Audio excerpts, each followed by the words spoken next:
할렐루야. 하나님의 은혜가 큽니다. 오늘 예배 가운데 우리 성령 하나님 함께 하시기를 축원합니다. 제가 꼭 1년 만에 다시 여러분들 뵙습니다. 너무 기쁘고 또 목사님께 감사하고 또 장로님들, 성도 여러분들 환영해 주셔서 또 감사합니다. 저의 일실에 약간의 이제 변동이 좀 있습니다. 작년에는 선교사로 교회를 방문했었습니다. 근데 그 사이에 올 3월에 이제 선교지에서 제가 신학교회 학장 사역을 이제 1회기 마치고 사임을 했습니다. 이유는 좋은 뜻으로 사임이 된 겁니다. 현지 목사님들이 이제 잘 세워졌습니다.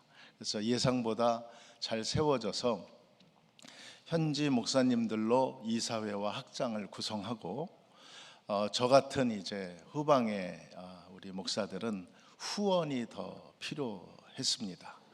그래서 제가 딱 코로나 기간에 부임을 해서 코로나 기간 마칠 때 사임을 하게 됐는데, 이 코로나 때 하나님께서 코로나 특공대로 우리 신학교의 어려움을 좀 불을 끄게 하는 그런 도구로 저를 사용하신 것 같습니다. 그래서 잘 되어졌고, 저는 후원 이사를 그 신학교에서 한 20년 이상 하고 있었어요. 그래서 이제 후방에서 후원 이사하고 또 열방의 선교사로서 계속 선교 사역을 더 이제 폭넓게 하고자 이제 선교회를 구성하고, 저는 이제 선교의 모빌라이저로 그렇게 사역을 하는 그런 일을 하나님께서 또 맡겨 주셨다 믿고 그렇게 감당하고 있습니다. 그래서 여러분께 지금 이제 와서 오늘 저의 일신의 또 변화는 멕시코 현장의 현장 선교사에서 이제는 모빌라이저 여기서 동원하고 또 선교의 후방에서 선교 지원을 하는 그런 선교사로서의 또 사역을 보고 드립니다. 오늘 말씀의 제목을 영적 전쟁으로 두고, 이 시대 하나님께서 우리 교회들, 우리들에게 주시는 가장 중요한 말씀이다 하고 정말 기도 끝에 제가 이 제목을 정했습니다. 그런데 여러분의 담임 목사님이 지난주에 하셨더라고요. 그걸 제가 몰랐습니다. 그 영적 전쟁으로 말씀을 전해 주셔서 담임 목사님도 딱 이 시기에 또 이 말씀을 하고 휴가를 가셨구나 하는 생각을 제가 했습니다. 그래서 우리 가디나 장로교회 성도들에게 이 교회에 하나님이 영적 전쟁을 치르라는, 영적 전쟁에 깨어 있으라는 메시지를 분명히 주시는 거구나 하는 생각을 가졌습니다. 여러분들도 이 우연이란 그리스도인이 우연이란 게 없죠. 다 하나님의 섭리 가운데 우리 그리스도인들은 다 무엇이든 하고, 특히 말씀을 증거하는 저 같은 이제 목사나 또 선교사, 우리 말씀을 전하는 주의 종들은 하나님의 뜻을 받들어서 말씀을 전하잖아요. 근데 주님이 연거푸 두 줄을 계속 영적 전쟁으로 여러분에게 영적 드라이브를 지금 하고 계시는 줄 믿습니다. 이 말씀을 오늘 잘 또 들으시고, 하나님 앞에서 예배는 결단이 필요하죠. 우리의 재물 하나님 앞에서 영적으로 결단하시는데 도움이 되는 말씀이 되길 축복합니다. 이 영적 전쟁의 의미는 정말 너무 광범위하죠. 근데 딱 하나 우리가 알고 있어야 할 대전제가 있습니다. 전쟁이란 표현을 했습니다. 이 전쟁이란 표현은 상대가 있는 거잖아요. 상대. 그러니까 우리는 살아계신 하나님을 믿는 사람들입니다. 이 살아계신 하나님을 믿고 하나님의 살아계심, 또 지금 이 시간에도 우리에게 계속 역사하여 주시는 하나님을 우리 믿는 겁니다. 그런데 또 동시에 살아계신 하나님이 있는 것처럼 하나님을 대적하는 악한 사탄의 권세, 악한 사탄도 살아있어요. 살아서 끊임없이 하나님의 백성을 하나님에게서 빼앗으려고 하나님께 대적하고 있죠. 우리들이 오늘도 예배에 와서 또 이렇게 찬양대 찬양을 아까 이렇게 들으면서 저 찬양의 가사들을 음미하면서 우리가 이렇게 평안한 듯이 이런 예배 장소에 와서 예배를 드리지만 우리들 가운데는 영적 전쟁을 치르고 이 자리에 정말 기적적으로 오신 분들도 있을 거라 믿습니다. 말을 안 해서 그렇지. 여러분들 안에 어떤 막 몸부림, 많은 상황적 어려움들, 이런 걸 뚫고 오신 분들, 오늘은 아니더라도 예배 장소 하나님께 올 때 그런 영적인 방해, 영적인 어떤 어려움들 때문에 어려움을 겪으신 경험들이 우리 하나님 백성들, 예배 자리에 참석하려는 예배자들에겐 다 있다고 저는 봅니다. 그것을 이겨내야 하나님께 예배하는 예배 자리에 오실 수 있죠. 바로 이게 이제 전제입니다. 영적 대적자가 있다라는 것, 우리를 계속해서 하나님과 멀어지게 하려고 하는 이 악한 사탄의 공세는 집요하고 끊임없고 언제까지 1년 2년 있다가 멈춰지는 것이 아니라 우리가 그리스도인으로 사는 한 이 세상의 마지막까지 이 영적 전쟁은 계속 치루어야 할 우리들의 몫이 되어지고 있습니다. 아멘. 두려운 눈빛들이세요. 두렵습니까? 아니죠. 예, 그래요. 고개를 막 절레절레 하신 분 계신데 감사합니다. 그래야 돼요. 그런 거부 자세, 우린 반드시 승리하리라. 이 영적 전쟁에서 승리하여 주님이 우리에게 마지막 때 심판 때에 씌워주실 그 면류관을 우리는 받을 사람들이다. 이거는 구체적인 겁니다. 실존적인 겁니다. 반드시 성경에서 말한 것들은 반드시 이루어지는 것을 우린 믿어야 합니다. 아멘. 그래서 하나님께서는 이 역사를 어떻게 운영하시냐면 하나님은 항상 말씀을 먼저 선포하세요. 성경에 보시면 하나님은 예언의 하나님, 우리에게 어떤 일에 하나님의 사역과 섭리에 관해서 우리에게 먼저 알려주세요. 주의 종들을 통해 또 선지자들을 통해 많은 하나님의 역사를 통해 먼저 알려주세요. 그 알려주신 것들은 대부분 그 당시의 사람들은 이해할 수 없고 몰라요. 그런데 시간이 지나면, 때가 되면, 하나님의 때 카이로스가 되면 그 하나님의 예언을 성취시켜 주세요. 지금 이 시대는요, 하나님의 예언의 시대가 아니라 그 하나님의 예언이 성취되는 시대에 우리가 살고 있습니다. 교회, 가디나 장로교회를 왜 세워주셨느냐? 우리를 모이게 해주신 이유가 있어요. 바로 하나님이 예언하신 이 세상과 열방을 향해 주님이 선포해 주신 그 예언을 가디나 장로교회를 통해 이루고 싶으셔서 우리가 성취해야 될 우리의 몫이 있는 줄 믿습니다. 바로 그래서 하나님께서 여러분의 목사님도 세워주셨고 또 저 같은 또 순회 전도자죠, 선교사를 또 여러분 앞에 보내주셔서 하나님이 지금 이 시간에 필요한 말씀들을 전해주시는 줄 믿습니다. 저는 오늘 이야기를 시작하면서 미국의 과거의 역사 하나를 제가 여러분께 소개하려고 합니다.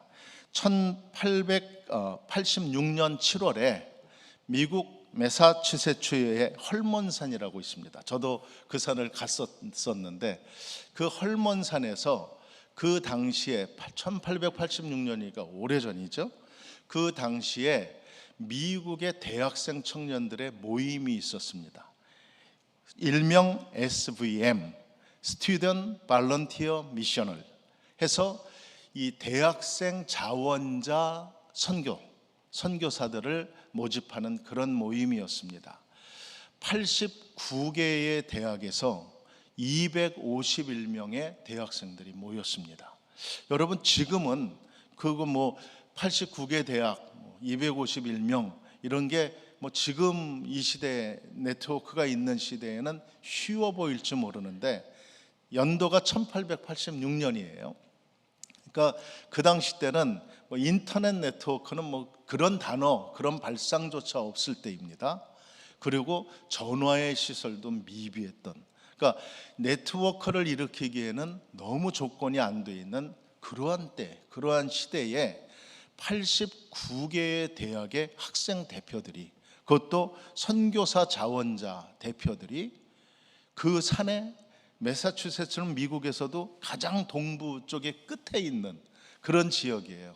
그런 곳에 그렇게 251명의 학생이 모이는 것만 해도 기적적인 일이었습니다. 사실은 그 수련회가 그렇게 열렸는데 거기에 메인 강사가 우리가 잘 아는 기도의 사람 D.L. 무디였습니다.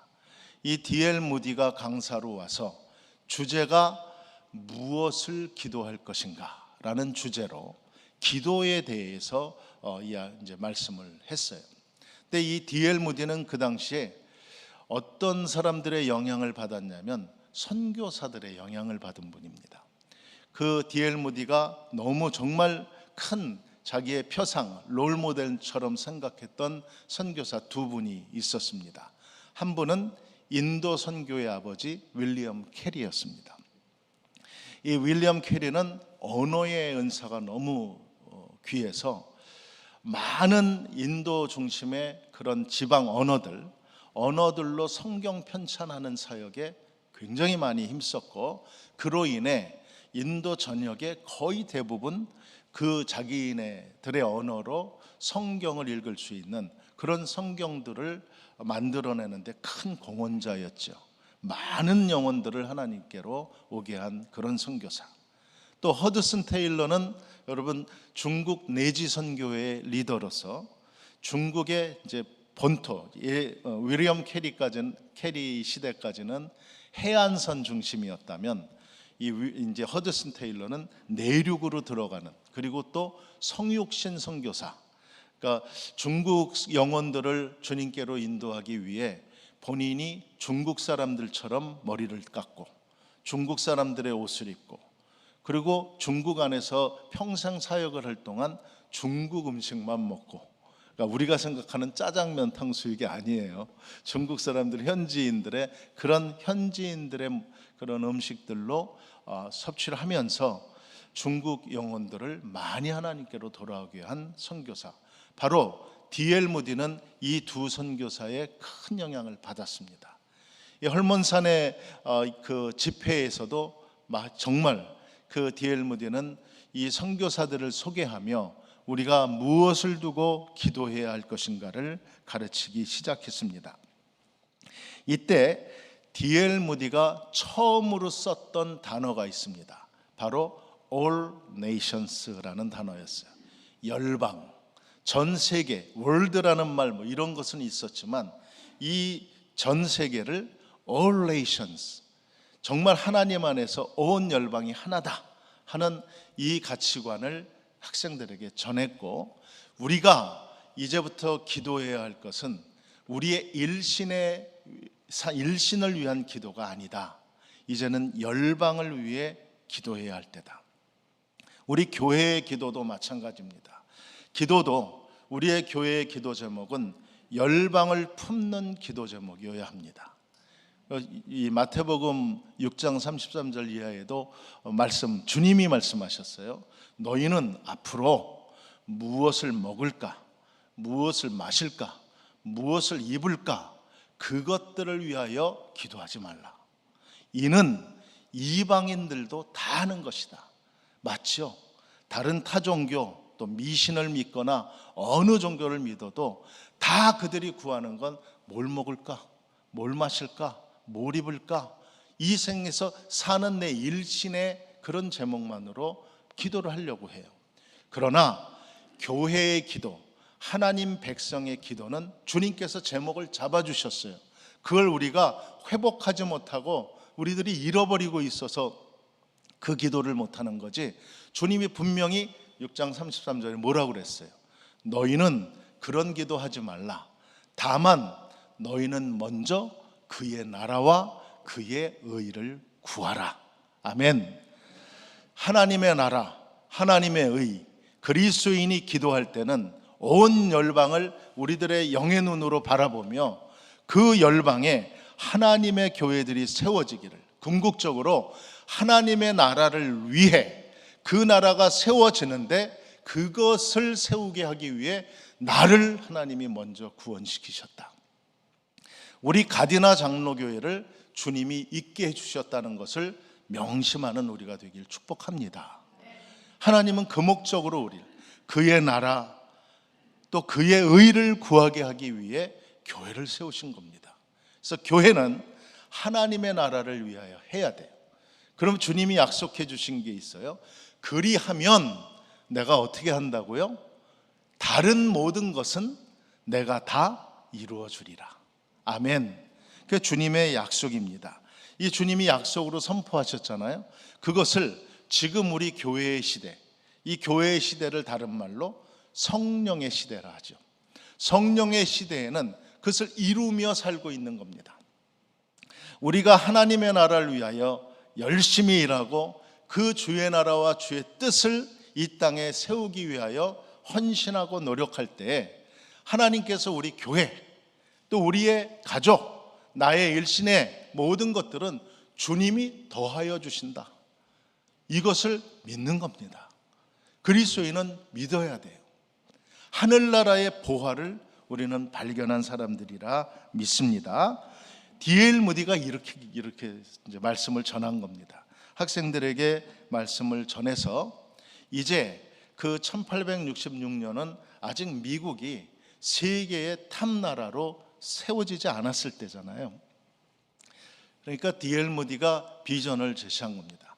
앞으로 우리들의 이 나라는 지금 이 자리에 있는 251명 여러분들을 통해 하나님께서 세계 최강의 기독교의 나라, 세계 최강의 선교의 나라, 온 열방의 all nations의 선교사를 파송하는 나라로 세울 것이다. D.L. 무디를 통해 하나님께서 예언으로 선포하신 겁니다. 바로 그 D.L. 무디의 가르침과 선포, 그 예언과 비전, 그의 꿈을 하나님이 들으셨고 하나님이 이미 세우셨죠. 거기서 마지막 날 D.L. 무디가 그 학생들 앞에서 당장 지금 선교사로 헌신할 자원자들은 결단하는 시간을 갖겠다. 마지막 결단의 시간을 가질 때에 251명 중에 100명의 학생이 당장 선교사로 자원하겠다 결단을 했습니다. 그 100명이 집회 끝남과 동시에 100명이 세계 열방으로 선교를 진짜 나갔습니다. 나가서 2년, 3년 이렇게 선교를 했죠. 그 학생의 대표 중에 바로 정말 이 중요한 역사를 만드는 한 학생이 있었습니다. 존 모트라고 하는 한 학생, 23살짜리 대학생, 23살의 존 모트가 그 학생 대표가 되어서 선언을 하고 선교를 갔다가 왔습니다. 와서 보고를 이제 서로 나누면서 이 선교지에 우리가 갔던 중국은 이렇더라, 중국의 역사는 이렇더라, 아프리카는 이렇더라, 저 아시아의 나라에 갔더니 이렇더라 하는 각국의 선교 보고들 자기가 나누면서 우리가 앞으로 기도해야 할 기도 제목을 더 갖기 위해선 우리가 갔던 이런 선교지에 대한 정보를 알아야겠다. 그리고 선교지에 대한 기도 제목들을 우리가 나누어야겠다 하는 그런 마음들을 갖게 돼요. 그래서 존 모트를 중심으로 40명의 준비위원들이 구성돼서 우리가 그러면 어떻게 하는 것이 좋을까? 우리가 이렇게 하자 하면서 그들이 기획한 것이 있어요. 그거 뭐냐면 우리가 세계 선교사 대회를 한번 준비해 보자. 세계 선교사 대회. 그래서 세계 각지의 선교 상황들을 서로 나누면서 기도 제목을 하나님께 올리고 이 영적 전쟁에 우리가 들어가자 하는 그런 결정들을 내려요. 그래서 열심히 기도했는데 그만 이 존 모트가 23살짜리 청년 학생이었잖아요. 그런데 24년 동안 그 일이 이루어지지 않고 계속 준비 단계로 있다가 마침내 24년 만에, 그러니까 존 모트가 40대 중반의 나이가 되었을 때 비로소 1910년에 이 스코틀랜드 수도 에딘버러에서 제1회 세계 선교사 대회가 열리게 됩니다. 그래서 할렐루야. 그것이 왜 할렐루야를 했냐면 저는 아니까, 그 결과를 아니까 여러분들도 이 이야기를 듣고 나중에 아멘으로 다 합력하시기를 축복합니다. 1910년 이 에딘버러에서 세계 선교사 대회가 열렸어요. 여러분 1910년이라고 그랬습니다. 그 1910년도에는 우리 한국은 그때는 아직 조선이었잖아요. 조선나라. 이 조선에서 그 에딘버러 세계 선교사 대회에 한국 대표로 온 사람이 있었을까요? 있었어요. 그러니까 제가 질문 드렸죠. 그런데 세계 선교사 대회 한국에서 자그마치 16분이 대표로 갔습니다. 많이 간 거예요. 근데 16명 중에 15명은 다 미국 선교사들이었습니다. 그 선교사들 전체의 팀장이 바로 마포 삼열 선교사님, 세뮤얼 마펫 선교사님, 평양신학교를 설립하고 한국 최초의 7 목사님들을 양성한 아주 훌륭한 선교사이시죠. 이 마펫 선교사님을 중심으로 언더우드, 또 많은 그 이외에 15분의 선교사, 딱 한 명 청년 한인이 거기에 대표로 끼었습니다. 그 사람이 바로 윤치호라는, 나중에 한국의 초기 이제 국무대신이 되어지고 외교 차관까지 하는 그러한 리더십으로 성장하는 윤치호 청년이 거기에 참여하게 되어집니다. 이 세계 대회는 어떤 방식으로 이루어졌냐면 9박 10일 동안요, 계속 그 나라, 자기가 가서 사역하는 나라의 선교 보고 기도 제목들을 계속 나누는 세계 그런 대회였어요.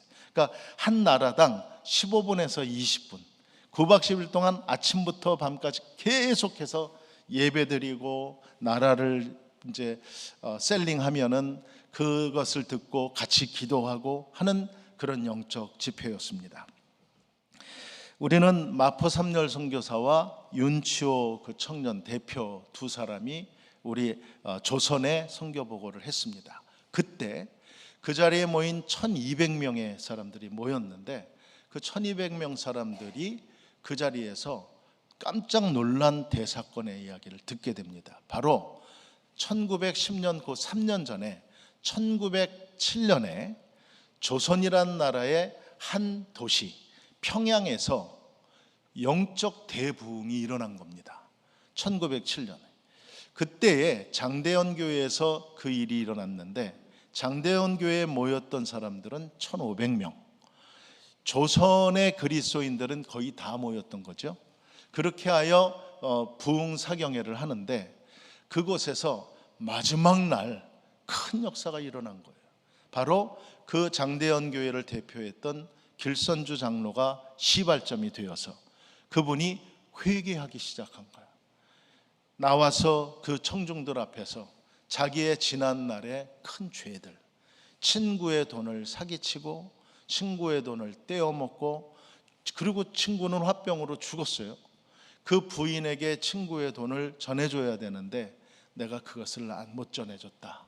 그래서 내가 이렇게 되어졌다. 그러한 일, 장로가 그러한 자기 죄를 회개하는 거예요. 고백하는 거예요. 온 청중들이 들으며 눈물 흘리고, 그것이 시작이 되어서 곳곳에서 많은 사람들이 막 회개 제목들이 막 터져 나온 겁니다. 나는 이런 죄가 있습니다. 나는 너무 가난했기 때문에 막 그런 어려움들, 도적질한 것들, 또 남성들은 막 불륜한 것들, 많은 죄들을 하면서 거기에서 그 성회가 나중에 회개의 성회가 되며 하나님 앞에 성통곡 자복하는 그런 회개 집회가 되었어요. 여러분, 회개가 진정으로 일어나면요, 반드시 성령의 열매가 거기에 들어갑니다. 성령이 역사하셨어요. 선교사님, 사실은 평양대부흥은 선교사님들의 회개가 더 먼저였습니다. 선교사님들이 그 대부흥회를 준비하면서 먼저 선교사들이 모여서 기도회하고 기도회 할 때 선교사들이 우리가 너무 조선 사람들을 업수히 여겼습니다. 조선 사람들을 우리가 너무 막대했습니다 하는 회개들 끝에 선교사들의 회개가 터지니까 그들의 교육을 받았던 우리 조선 사람들이 또 영혼들이 터지고 같이 함께 회개하는 역사. 그러면요 3년밖에 안 됐는데 3년 만에 그 회개의 부흥 사역이 시작되었던 평양은 30만 명의 기독교인이 세워졌어요. 3년 만에. 전국은 100만이 넘는 그리스도인이 벌써 1910년도에 세워진 그 선교 보고를 마포삼열 선교사가 세계 대회에서 전한 겁니다. 깜짝 놀랐습니다. 조선이란 나라가 있는지도 몰랐던 사람들입니다. 그냥 차이나에 붙어 있으니까 차이나의 한 국토인 줄 알았지 조선이란 다른 나라인지 몰랐죠. 그런 나라가 선교사들의 선교 사역을 통하여서 이렇게 지금 대부흥이 일어나고 있구나, 이것을 알게 되었어요. 그래서 그때요 이 공식적인 공문서에 보면은 그렇게 하고 며칠 후에 막 각 나라들이 보고할 거 아닙니까? 아프리카의 우간다 대표가 선교사, 다 선교사들이 보고하는 거예요. 우간다 선교사가 아프리카 보고 우간다를 이제 보고하는데 거기서 공식적인 그 문서에 뭐라고 썼냐면 아프리카의 조선이다. 우간다를 아프리카의 조선과 같구나. 그런 정도의 부흥이 아프리카에도 있었습니다. 이런 세계 보고 대회를 서로 은혜 중에 잘 나눴고요. 그렇게 하고 존 모트를 중심으로 그 다시 우리가 다음번에 세계 대회를 또 한 번 갖자. 그러면서 앞으로 5년 후를 기약했습니다. 5년 후를 기약하고 그때에는 극동아시아, 조선을 말하는 거죠. 극동아시아 지역에 선교를 훨씬 더 우리가 활성화시킬 수 있는 기도와 방안을 갖고 5년 후에 1915년 6월에 독일의 뮌헨에서 모이기로 결정을 합니다. 그렇게 하고 헤어졌어요. 근데 그렇게 헤어지고 나서 5년을 기다리는 동안에 그만 이 2차 대회가 수포가 되어져요. 열리지 못하게 돼요. 왜 그러냐? 거기에 중요한 요소가 있는 겁니다. 하나님의 역사, 하나님의 일이 일어나는 거잖아요. 이 하나님의 역사가 일어날 때 동시에 하나님을 대적하는 누구? 악한 사탄 마귀. 오늘 본문에서는 하늘의 영이라, 악한 영이라 했어요. 이 악한 사탄의 개입이 시작되었어요.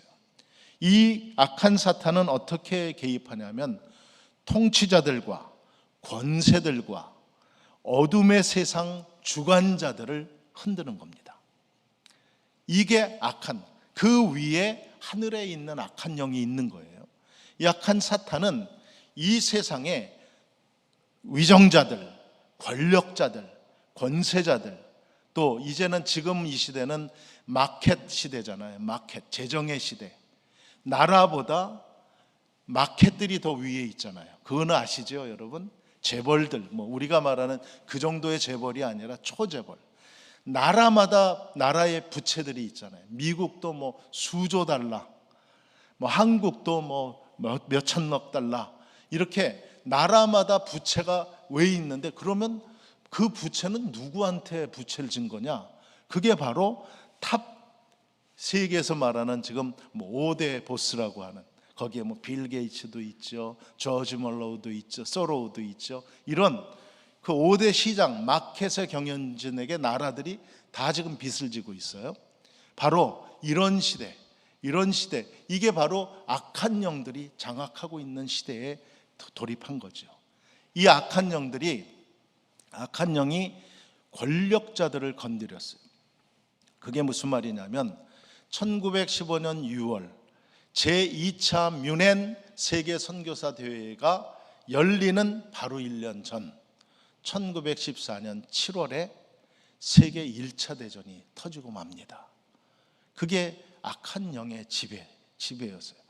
이 1차 세계대전은 어떻게 일어났냐면 유럽 한 구석에 있는 조그만 나라 둘, 오스트리아가 세르비아를 공격했어요. 오스트리아가 세르비아 공격한 그거는요, 과거에도 수없이 많이 있었던 일이에요. 오스트리아랑 세르비아는 사실은 한 민족이에요. 한 민족. 근데 조그만 영토를 갖고 각 성의 그 영주들이 싸우는 거예요. 세력 다툼을 하는 거죠. 그게 비일비재했어요. 근데 오스트리아가 세르비아, 지금의 유고슬라비아입니다.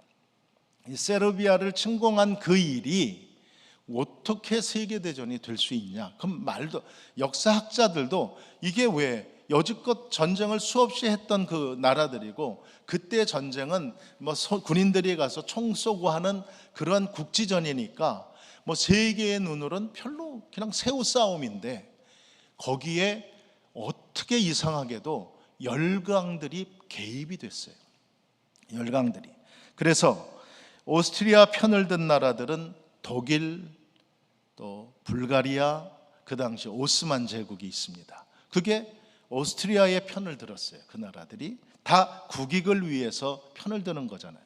그리고 세르비아가 불쌍하잖아요. 이 침투받아서 이제 나라가 막 전멸하려는 판이니까. 이때 신흥 세력인 서구의 열강들이 있었습니다. 바로 미국을 중심으로 한 영국, 프랑스, 이런 나라들, 거기에 러시아까지 이 연합군이 하나가 형성이 돼서 세르비아 편을 들었어요.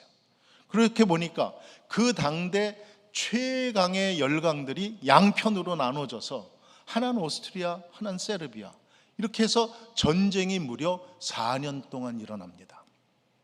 그 사이에 세계 제2차 선교사 대회는 그냥 사라지고 말았어요. 이게 비극이죠. 자, 이것을 우리는 신앙으로 풀어야 됩니다. 여러분, 그 전쟁 직후에 오스만 제국은 터키라는 나라를 세워서 그 터키가 그만 이슬람의 종주국이 되죠. 세계 최강의 이슬람 나라로 바꾸고 말아요. 러시아는 그 1차 대전 끝나자마자 공산 정권, 볼셰비키 정권이 들어서서 러시아는 공산화가 돼서 소련이 돼버리고 말아요. 여기 전쟁에 개입한 모든 나라는 자타가 공인하는 기독교 나라들이었어요. 전부 다 기독교 나라들. 오스트리아, 세르비아도 기독교 나라. 다 예수님을 믿는다고 하는 기독교의 나라들이 국지전도 일으키고, 기독교 나라들끼리 양쪽으로 갈라져서 전쟁을 치러요.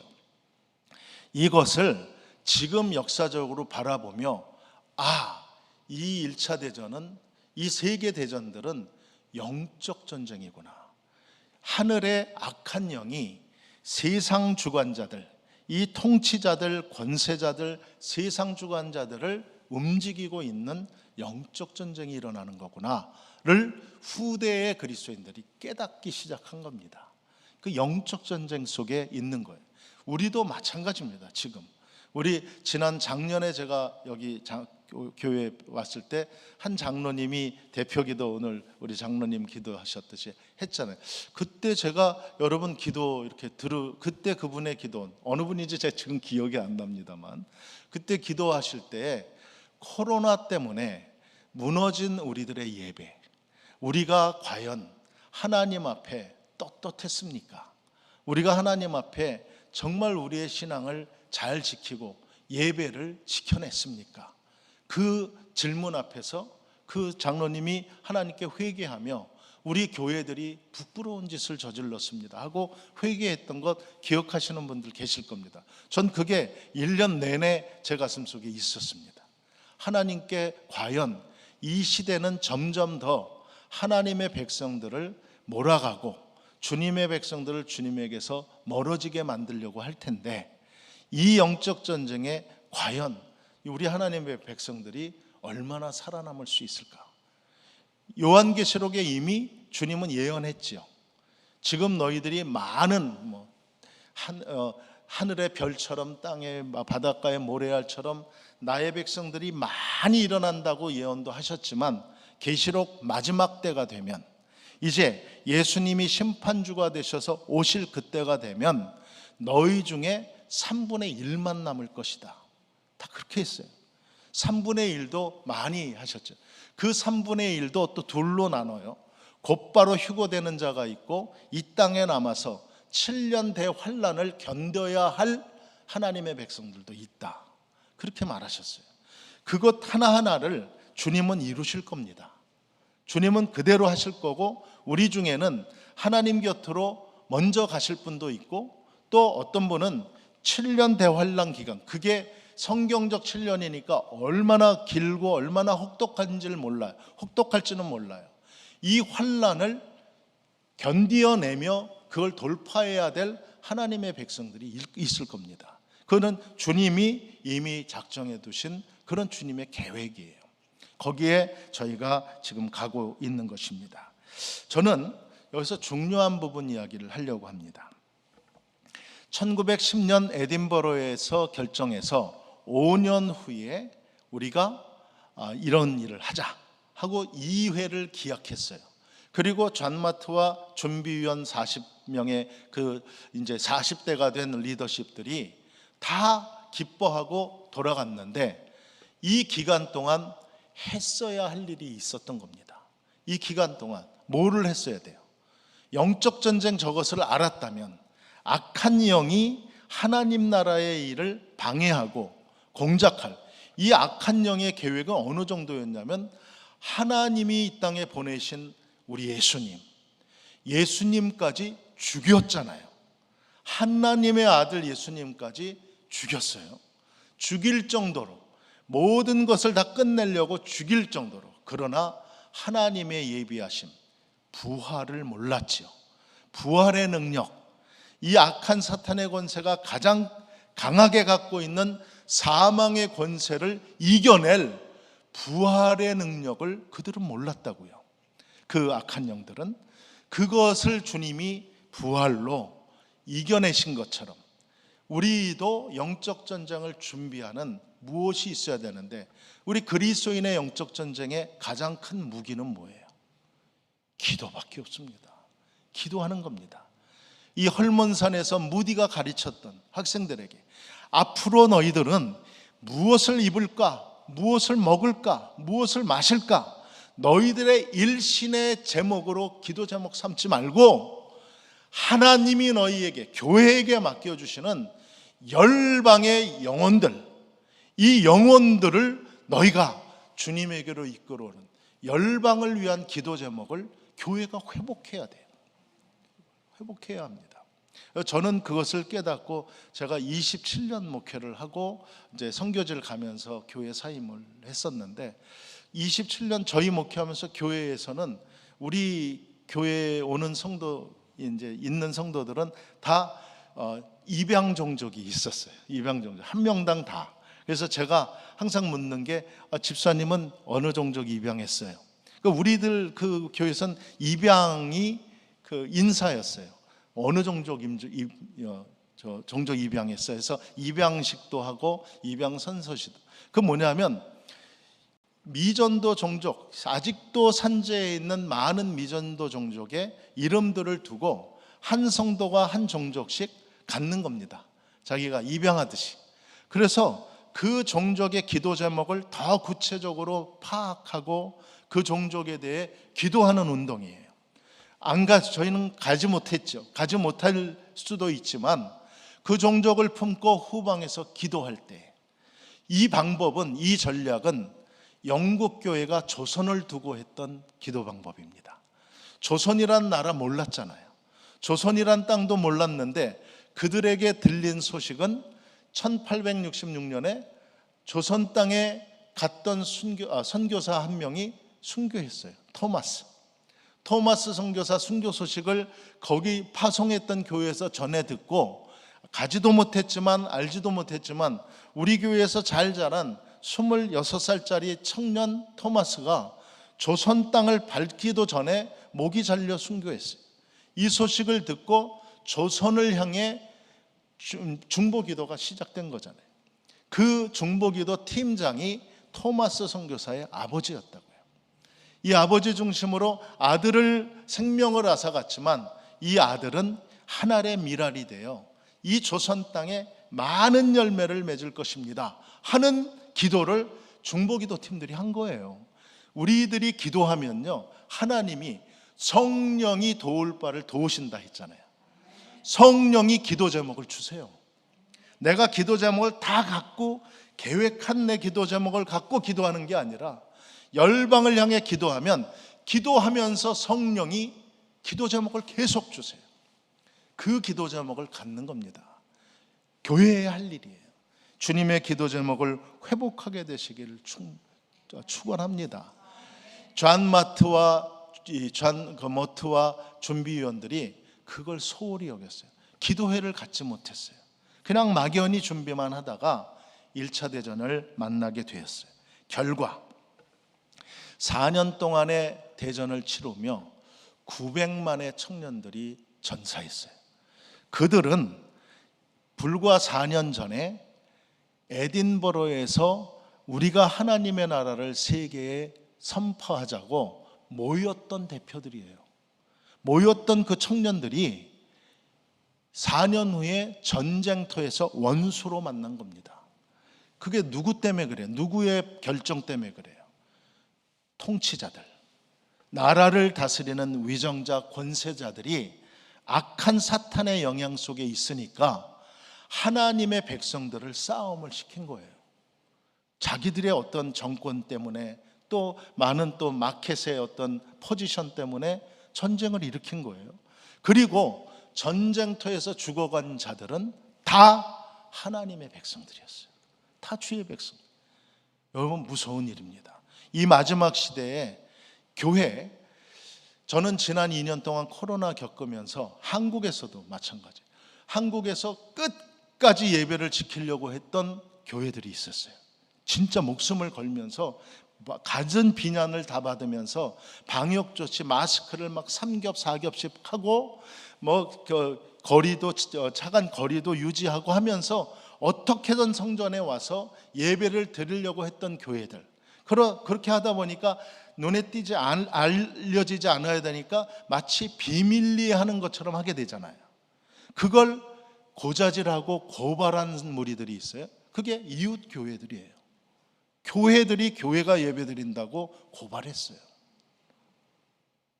선교지에서도요, 많은 보고가 있습니다. 선교지에서 이슬람권의 나라들은 가서 막 선교를 열심히 하려고 하면 공안, 경찰들, 이 경찰들이 선교하는 선교사라 하는 사람들을 잡아서 막 추방시키고 하거든요. 그때 그 경찰들이 그냥 대놓고 어떻게 그 자리에 그 사람이 있는 거 알아요? 밀고 한 사람이 있잖아요. 그게 타단체의 선교사들이 해요. 그런 거 한다고.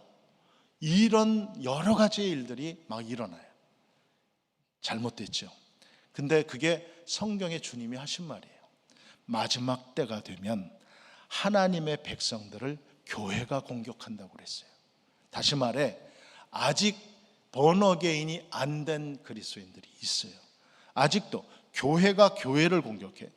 선교적 교회, 하나님의 뜻을 받드는 그의 나라와 의를 위하여 존재하는 교회가 있고요.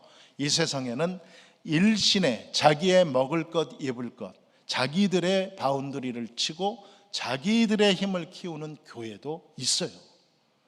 이 싸움도 마지막 때 일어나는 것, 지금이 그런 때일 수 있습니다.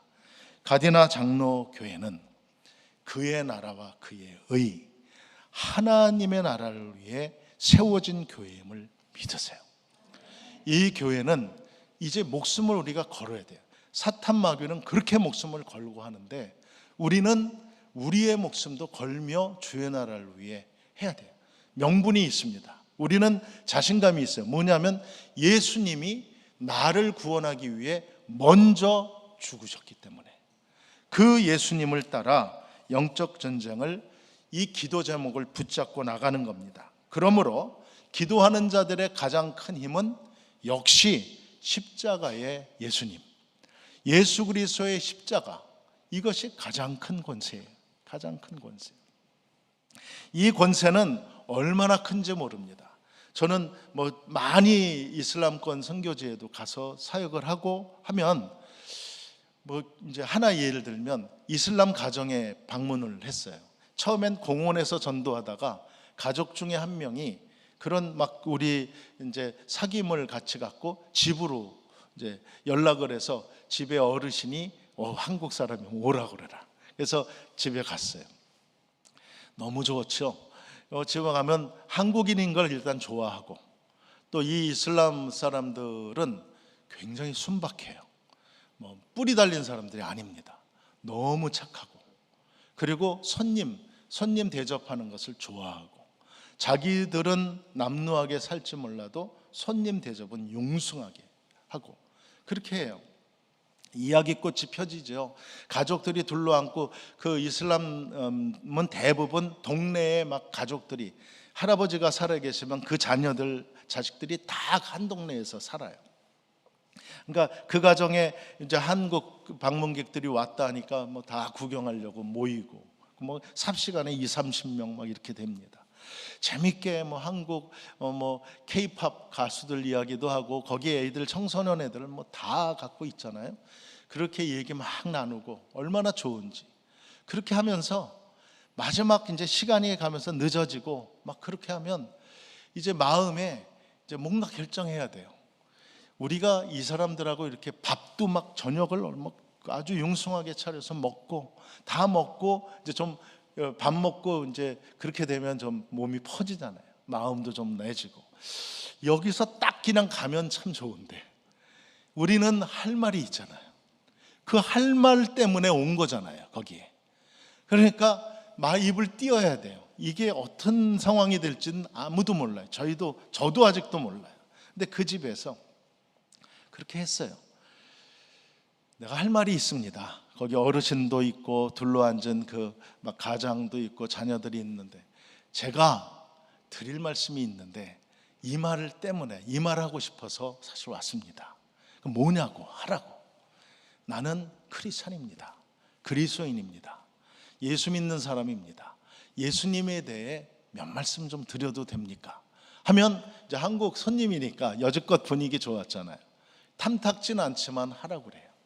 예수님을 전해요. 예수님은 우리를 위하여. 그렇게 막 얘기하다가 십자가에 달려 죽으셨습니다. 십자가에서 죽으셨다라는 말 들으면 그때부터 막 문을 닫아요. 됐다고. 우리는 알라를 믿는다고. 그렇게 해요. 거절당한 가정도 있어요. 그래서 하다가 밥 다 잘 먹고 그 복음 이야기 하다가 우리 됐다고. 우리가 몰랐다고. 크리스천인 거. 그러니까 지금까지 이렇게 한 걸로 됐고 지금 나가라고. 근데 밤 9시 넘고 밤이 깜깜한데 시골에서 그냥 가라고. 여지껏 분위기는 자게 하려고 했었거든요.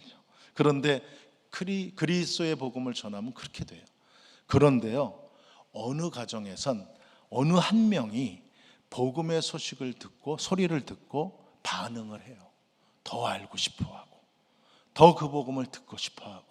마지막 십자가의 죽으심은 우리를 위한 하나님의 최고의 사랑이었습니다. 당신을 위해, 형제님을 위해, 자매님을 위해 우리 예수님은 돌아가셨습니다. 십자가에 달려 잔인하게 돌아가셨습니다. 이 얘기하는 겁니다. 우리가 너무 잘 알고 있는, 잘 알고 쉬운 건데 입에서 나가기는 너무 어려운 그 복음. 근데 거기선 더 어려워 사실. 그런데 그것을 해서 그 영혼의 변화를 발견해내잖아요. 한번 경험하잖아요. 그게 보화예요. 천국 보화, 주님의 보화. 너희가 땅에 보화가 묻혀 있는 것을 알면 그 땅을 안 사겠느냐? 네 재산을 다 팔아서라도 그 보화가 묻힌 땅을 안 사겠느냐? 선교가 그겁니다. 하나님께 돌아오는 그 영혼의 기적적인 변화, 이것이 보화예요. 보화. 이 보화를 발견했기 때문에 선교 현장에 가는 겁니다. 선교에 목숨을 걸 수 있는 거예요. 왜? 봤으니까. 주님의 나라가 세워지는 것을 보았으니까. 하나님은 지금도 우리에게 많이 물으십니다. 성경에도 중요한 주님의 물음이 있어요. 첫 번째가 창세기 3장 9절에 범죄한 아담을 하나님이 부르세요. 어떻게 부르세요? 아담아, 아담아, 네가 지금 어디 있느냐? 아담이 무슨 범죄를 했어요? 하와의 유혹, 그 뱀의 꼬임에, 사탄의 꼬임에 빠져서 선악과를 먹고 벗은 자기 몸을 알았잖아요. 그러니까 아담이 내가 몸을 벗어서 부끄러워서 좀 숨었습니다. 그 말을 다른 말로 하면 죄 때문에. 하나님은 죄 앞에 설 수 없잖아요. 하나님. 그러니까 죄인은 하나님을 볼 수 없어 그런 존재예요. 아담이 대답을 그렇게 했어요. 하나님이 지금 똑같이 우리에게도 질문하세요. 아무개야 아무개야, 네가 지금 어디 있느냐? 여러분 어디 있습니까? 예배 자리에 있습니다. 이게 하나님이 기다리는 대답. 네, 나는 예배자입니다. 이 대답. 그런데 아직 이 하나님 앞에 나의 부끄러움이 아직도 있는 그런 분이 있습니까? 아직 하나님 앞에 내 죄를 고백하지 못한 부분들이 있습니까? 하나님은 기다리세요. 우리에게 우리의 죄를 묻는 겁니다. 내가 부끄러워서 숨었습니다 하는 그 아담의 고백을 주님이 듣고, 하나님, 내가 예배 자리에 있습니다. 하나님, 내가 하나님 앞에 설 수 있습니다 하는 이 자신감이 있어야 되는데, 우리가 죄가 없어서 자신감을 씁니까? 내가 죄를 안 졌기 때문에 하나님 앞에 설 수 있어요? 그런 사람은 없잖아요. 그런 사람은 아무도 없어요. 우리가 무슨 능력으로? 예수 그리스도의 십자가의 은혜로, 그 능력, 내 죄를 없이 해주신 예수님의 중보의 십자가의 능력이 있기 때문에 십자가의 능력을 붙잡아야 될 이유가 거기 있어요. 기도할 때도 십자가의 능력, 복음을 증거할 때도 하나님의 물으심 앞에도 너가 지금 어디 있느냐? 주 예수 그리스도의 십자가의 권능으로 내가 죄사함을 받았습니다. 그리어서 주님 앞에 예배자로 섰습니다 하는 믿음의 고백을 기다리시는 줄 믿습니다. 이게 주님의 질문이에요. 두 번째는 창세기 4장 9절에 두 번째 질문이 뭐냐면 아벨을 죽인 가인에게 질문해요. 가인아 가인아, 네 동생 아벨은 어디 있느냐 물으셨어요. 그때 가인이 하나님 앞에 역정을 내요. 아니 주님, 내가 동생 지키는 자입니까? 이때 하나님이 가인에게 말씀하시죠. 야단을 치세요. 책망하시는 그 얘기. 네 동생 아벨이 어디 있느냐. 동일한 질문을 우리에게도 하십니다. 아무개야 아무개야, 내가 너를 통해 구원할 너의 형제들이 어디 있느냐. 저 열방에, 이 가디나 장로교회를 통해 열방에 구원시켜 주려고 한 너의 이웃들, 너의 영혼 구원의 대상자들, 나의 백성들이 지금 어디 있느냐. 우리가 그 앞에 가인의 대답을 할 겁니까? 우리가 거기 열방에, 저 나라에, 저 터키에, 이집트에, 저 모로코에, 거기에 사람들이 우리랑 무슨 상관이 있습니까? 할 수 있어요. 근데 하나님이 원하시는 답은 그 사람들이, 그 영혼들도 하나님의 백성, 하나님의 백성이에요. 이 하나님의 백성, 제가 선교를 하면서 이스라엘, 팔레스타인도 여러 번 갔습니다. 이스라엘에 가면 유대인들이 예배드리는 메시아닉 주이시들의 예배 처소들이 많이 있어요. 가서 이제 예배를 드려요. 어느 때 순서도 맡아서 이제 할 때고 있고 하는데, 그분들이 꼭 메시아닉 주이신데도 우리를 소개할 때 꼭 붙이는 게 있어요. 엔타이어 크리스찬이라고 해요. 무슨 말이냐면 이방인 그리스도인이라, 꼭 그걸 붙여요. 그러니까 유대인들은 아직도 그 이방인의 개념이 있어요. 그러니까 우리도 이방인이고 유대인이 아닌 세상 모든 열방의 사람은 다 이방인이에요. 이방인, 유대인과 이방인. 바울도 그렇게 말했잖아요. 그러니까 이 이방인들도 하나님의 백성인 것을 아는 것이 예수 그리스도의 가르침이에요. 온 열방을 우리가 품는 것, 그것이 이 교회가 이때, 이 어려운 때에도 이 교회를 일으키시고 이 교회를 세우신 하나님의 은혜, 하나님의 섭리라고 믿습니다. 그 두 번째 가인의 질문. 근데 여러분, 그런 하나님의 질문만 있는 게 아니라 인간에게도 꼭 해야 할 질문이 있습니다. 인간에게. 제가 선교 이야기를 했는데, 선교 현장에서요, 어느 때는 한 영혼, 대학생촌에 이제 들어가서 그 시골에 들어가면, 터키의 한 지방에 가서 비가 막 억수로 오는데 갔더니, 차에서 내렸더니 한 대학생들 캠퍼스 지역이었어요. 그러니까 학생들이 이제 많이 있었죠. 비 맞고 동양인 둘이 그 한국 사람 둘이 저랑 다른 파트너 목사님이랑 같이 이제 전도 선교를 하는 거예요. 그런 둘이서 막 그렇게 비 맞으면서 갈 바를 모르고 있으니까 학생이 이렇게 불러서 갈 데가 없다니까 여기는 호텔도 없는 데고 자기네 기숙사로 가서 그날 밤에 좀 자자, 뭐 그렇게 착해요. 그렇게 그 청년이 오늘 우리가 이제 밤에 헤어지면, 아침에 헤어지면 그 청년은 내 일평생 다시는 못 볼 청년이에요. 다시는 볼 수 없잖아요. 그러니까 기회가 이 친구밖에 없어요. 그러니까 저녁 그 친구가 차려준 국수 그렇게 먹고는 계속 주님의 이야기 하는 거예요. 그러니까 이 청년이 예수님의 그 이야기를 듣다가 자기 마음이 솔깃하다간 다시 또 정신 차리고 나는 알라, 나는 이맘이 되려고 하는 사람이에요, 뭐 이러고 반대. 그러다가 다시 또 주님의 사랑 이야기를 하면 또 이렇게 눈물도 글썽이면서 오다가 또 빠지고. 이게 영적 전쟁이에요. 이 두 사람이 하나님의 성령이 다스리는 사람과 아직 악한 영에게 머물러 있는 사람이 그날 밤에 막 영적 전쟁을 막 하는 거예요. 막 온 몸에 땀이 나고 내가 여기서 그냥 피곤하죠. 너무 피곤하고 고단한데 그냥 그래 됐어요, 이 정도로 하고 다음에 봅시다. 이러면 쟤는 구원 못 받겠다는 생각이 막 드는 거예요. 그러니까 이 청년을 영혼 구원을 시켜야 되니까 잠 막 새벽 4시 5시간 못 자는 거예요. 그 친구도 손님이 안 자고 계속 얘기를 하니까 자기도 막 끝까지 얘기를 뭐 하고 거절하고 그러다가요 새벽녘에 같이 룸메이트 하던 친구가 들어온 거예요. 이제 자기들 다른 데 시간 보내다. 그런데 하나님의 은혜가 이 친구는 와서 한두 시간밖에 안 들었는데 딱 그 얘기를 듣고 밤새도록 우리가 노력한 수고한 친구는 아직도 막 왔다 갔다 갈팡질팡하는데 뒤늦게 온 한 청년이 탁 듣고 하더니 그 청년이 저에게 질문을 했어요. 그러면 내가 어떻게 하여야 구원받는 겁니까? 물는 거예요. 여러분, 이 질문은 사도행전 16장 30절에 바울과 신라가 옥에 갇혔어요. 복음 증거하는 것 때문에 옥에 갇혀서 옥에서 기도하고 있는데 이 바울과 신라, 이 신라가 기도할 때 지진이 나가지고 옥문이 열렸어요.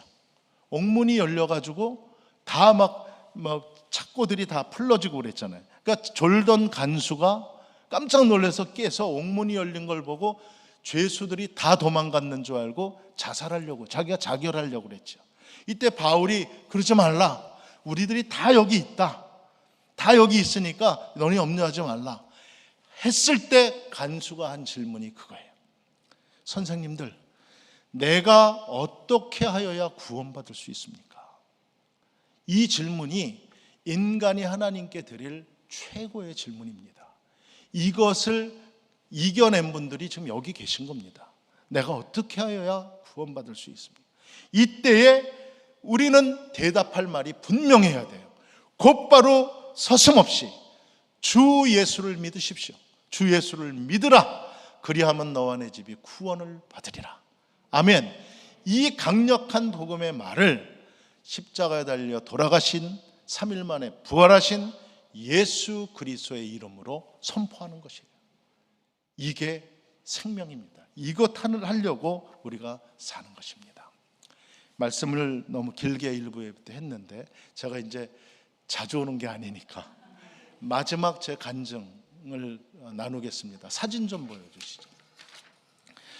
사진, 저게 터키 안디옥의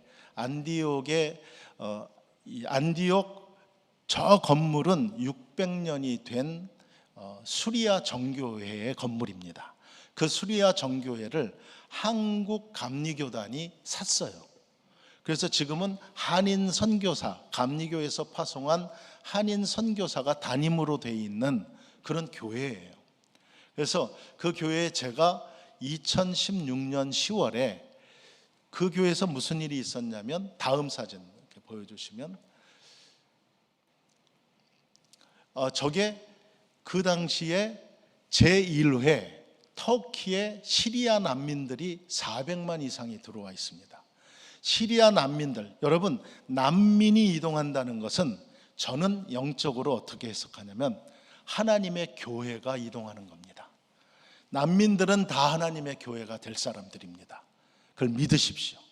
난민은 지금은 어려워도 우리 한국이 6.25 때 그런 것처럼 6.25 때 북한의 난민들이 남으로 다 넘어왔잖아요. 그 사람들이 넘어온 게 뭐예요? 교회가 넘어온 겁니다. 북한의 교회들이 남한으로 다 들어와서 북한의 이 난민이 없었으면 한국 교회의 발전도 더디었을 겁니다. 그렇게 저 시리아 난민 교회 지도자 수양회가 1회로 그 안디옥 저 수리아 정교회에서 열렸습니다. 그 1회 수양회에 한 60명 정도 모였습니다. 난민교회 지도자들이에요. 그때 제가 첫 번째 강사, 그러니까 주임 강사로 초대를 받아 갔습니다. 그래서 제가 강의를 하는 장면입니다. 그래서 막 강의하는데 이 홀이 좀 길어요. 뒤까지. 뒤쪽이 좀 어둡고 그래요. 그래서 뒤쪽에 한 분이 남자 한 분이 이렇게 흐느껴 우는 겁니다. 막 눈물도 닦고. 근데 제가 강의한 거는 교회론이었거든요. 앱에서. 교회론은 감동적인 게 아닌데 그 옆에 이제 아랍 통역을 하는 김기영 선교사라고 그분이 통역을 하는데 나는 이렇게 많은데 저 김 선교사님이 통역을 잘하고 있는 건가? 그 막 우니까 그렇게 감동이 되니까. 근데 나중에 알게 이제 끝나고 1강이 끝나고 인사를 이렇게 나누면서 보니까 이 친구가 2012년도에 제가 터키 남부 지역 가지엔텝에 선교를 했을 때 제가 전도한 사람이에요. 그 다음 사진 보세요. 신안이란 사람인데 그때 제가 가지엔텝이 시리아 국경이거든요. 국경도시. 그 시리아 국경도시에 진짜 더웠을 때 땀 뻘뻘 흘리며 3박 4일 동안 아무리 영혼들 만나서 전도를 하려고 해도 이게 변화가 없는 거예요. 그러니까 거절당하고 막 핍박당하고 어느 때 막 쫓아오면 무섭습니다. 그러면 막 도망가야 되고 그렇게 해서 결국엔 가지엔텝에서 여기는 안 되겠다 하고 다음 도시인 디야르바크르로 가려고 시외버스 터미널로 가려고 택시를 탔어요. 그 택시 운전사예요. 그 사람 내가 뒤에 앉았는데 한 시외버스 터미널까지 한 20분 정도 가나? 이것밖에 이제 시간이 없어요. 그러니까 주님 어떻게 할까? 그러니까 저희가 이제 이 훈련받은 그 터키어로 된 복음서들이 있어요. 그걸 딱 앞에 놓고 저 운전선은 운전하며 가는데 그 운전선한테 내가 이렇게 톡톡 치면서 내가 당신에게 정말 중요한 말 하겠습니다 하고 전했어요. 말을. 그래서 예수님에 대해 예수님은 이 땅에 어떻게 오셨나, 십자가에 달려 죽으신 이 십자가의 얘기를 또 하는데 이분이 갑자기 갓길로 차를 확 대는 거예요. 스탑 시키는 거예요. 그러니까 이제 나가라 그러나 보다. 그리고 뒤를 돌아봤는데 눈에 눈물이 그냥 글썽글썽한 거예요. 그러면서 그 얘기를 마저 더 듣고 싶다. 그래서 갓길에서요 한 1시간 반 2시간을 복음 얘기를 하고 마지막에 영접 기도까지 시켰어요. 그런데 그때는 가지엔텝에 우리 한인 선교사들이 없었어요. 그래서 한인 선교사들이 없어 어떡하나. 근데 참 네트워크가 좋은 게 그겁니다. 그 선교지에는 가지엔텝에는 미국 웩선교회가 파송한 패트릭 선교사가 아주 훌륭하신 분인데 이 패트릭 선교사님이 있었어요. 제 기록에 그분의 전화번호가 있었어요. 패트릭에게 이분의 전화번호와 인포메이션을 내가 준 겁니다. 패트릭 선교사, 내가 이 택시 운전사 이렇게 만났는데 나 지금 디야르바크르로 가니까 이분 좀 만나서 이제 다음번 좀 교육시켜라, 좀 해달라. 이분이 지금 영혼이 갈급하다. 그러면서 가고 저는 잊어버린 거예요. 가서. 그런데 만 4년이 지나 2016년에 그 가지엔텝 교회의 대표로 그 교회에 새들어서 예배드리고 있었던 시리아 난민교회 지도자들을 인솔하고 온 거예요. 저 안디옥이 가지엔텝에서 시외버스로 8시간 거리입니다. 긴데요. 그래서 와서 자기는 터키인이지만 시리아 난민들 지도자들 하는 걸 본다고 와서 있다가 자기를 전도한 내가 이렇게 앞 강의하니까 처음엔 몰라봤대요. 그런데 목소리를 듣고 한 거예요. 그러더니 자기가 신안이라고. 너가 그 택시 운전수. 그간의 사연은 패트릭 선교사가 이 청년을 훈련을 잘 시켰어요. 진짜 정성껏 하고 3년 동안 교회 지도자로 세웠는데, 그만 패트릭이 타 나라에 갔다가 돌아올 때 터키에서 입국 거절이 되면서 추방이 돼버렸어요. 그러니까 교회를 못 오는 거예요. 그 후로 그 해에 그 교회를 저 신안이 맡은 겁니다. 신안이 맡아서 그 교회가 커요. 저도 갔는데 시내에 4층 건물에 3층 4층을 세들어서 이렇게 하는, 근데 예배당 한 위층은 예배당, 아래층은 친교실, 그리고 교육실 이렇게 렌트를 하고 하는데, 거기에 그 가지엔텝에 시리아 난민이 쏟아져 오면서 난민교회도 거기 이제 렌트해서 들어오고, 아프리칸 유학생들이 많아요. 아프리카 유학생들도 또 자기 교회를 거기서 렌트하고 하고, 또 터키인들의 나라니까 터키 교회도 하고, 또 가지엔텝은 쿠르드인들의 그런 성지예요. 쿠르드 종족들도 예배를 드리고, 그러니까 다민족의 예배에 총 담임 목사가 돼서 온 거예요. 여러분, 이런 일이, 그래서 저 간증이 그냥 막 대박이 났어요. 결국 수양회 마치고 신안이 데리고 온 그분들하고 마지막 사진이, 이제 저를 제 스케줄도 안 모르고 자기네 교회로 꼭 가야 된다고. 그래서 수양회 끝나고 8시간 걸려서 예정이 없는 가지엔테까지 제가 가서 그 가정에서 밤에 자고 다음 날 디야르바크르로 갔는데, 그 아내예요. 그 아내와 이제 너무 좋은 시간을 갖고 또 예배 드리고, 아들 사진 혹시 있나요? 그 뒤에 없습니까? 그리고 자녀들, 그 아들도 아버지의 신앙을 영접해서 그때 제가 갔을 때에 그 아들이 나도 그리스도인이 되겠다라는 고백을 해서 제가 기도를 하고 축복하고 왔던 그런 간증입니다. 여러분, 한 명의 전도자, 제가 가서 그냥 뒤통수에 대고 복음 전한 하나가 민족을 살려요.